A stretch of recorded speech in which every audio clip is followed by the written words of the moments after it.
Multi speciality হাসপাতাল। মেঘবেলা লাইভে আপনার পছন্দের টিভি চ্যানেলস সম্পূর্ণ বিনামূল্যে, শুধুমাত্র মেঘবেলা ব্রডব্যান্ডের কানেকশনের সঙ্গে। মেঘবেলা ব্রডব্যান্ড, বাংলার ঘরে ঘরে। ভারত বাংলাদেশ বর্ডার সীমান্তবর্তী মুর্শিদাবাদের রানীনগরের গোধনপাড়া ঘোষপাড়া এলাকায় চরম আতঙ্ক ছড়াল বোমা উদ্ধারের ঘটনায়। গোপন সূত্রে খবর পেয়ে পুলিশ অভিযান চালিয়ে উদ্ধার করল 5 ব্যাগ ভর্তি বিপুল পরিমাণ বোমা। স্থানীয় সূত্রে জানা গেছে, সন্দেহজনক অবস্থায় পড়ে থাকা ব্যাগগুলি নজরে আসতেই খবর দেওয়া হয় পুলিশে। ঘটনাস্থলে পৌঁছে পুলিশ ব্যাগ খুলে দেখে বিপজ্জনক বিস্ফোরক মজুত রয়েছে। সঙ্গে সঙ্গে গোটা এলাকা ঘিরে ফেলা হয় এবং নিরাপত্তা ব্যবস্থা আরও জোরদার করা হয়।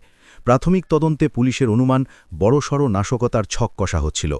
কে বা কারা এই বিস্ফোরক মজুত করেছিল এবং কী উদ্দেশ্যে রাখা হয়েছিল তা খতিয়ে দেখা শুরু হয়েছে। ইতিমধ্যেই বোমা নিষ্ক্রিয়কারী দলকে ডাকা হয়েছে। এই ঘটনায় স্থানীয় বাসিন্দাদের মধ্যে তীব্র আতঙ্ক ও ক্ষোভের সৃষ্টি হয়েছে। প্রশাসনের ভূমিকা নিয়ে উঠছে একাধিক প্রশ্ন। গোটা ঘটনার তদন্ত চলছে। Bureau report, news Bengal today.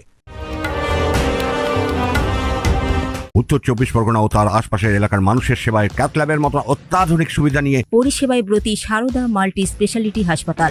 একই ছাদের তলায় মানুষ সাধারণ চিকিৎসা থেকে শুরু করে 24 ঘন্টা cath lab, MRI, CT scan, এনআইসিইউর মতো সুবিধা এবার থেকে পেয়ে যাবেন সারদা মাল্টি স্পেশালিটি হাসপাতালে। প্রয়োজনে যোগাযোগ করুন 033-2592-0730, 2593-0730, 2593-3562 ও 9331275635 নম্বরে। আমাদের ঠিকানা royal park, Kalyani expressway, Barrackpore, Kolkata 7,121,000। Sarada multi speciality হাসপাতাল, পরিষেবাই হোক আমাদের মূল লক্ষ্য।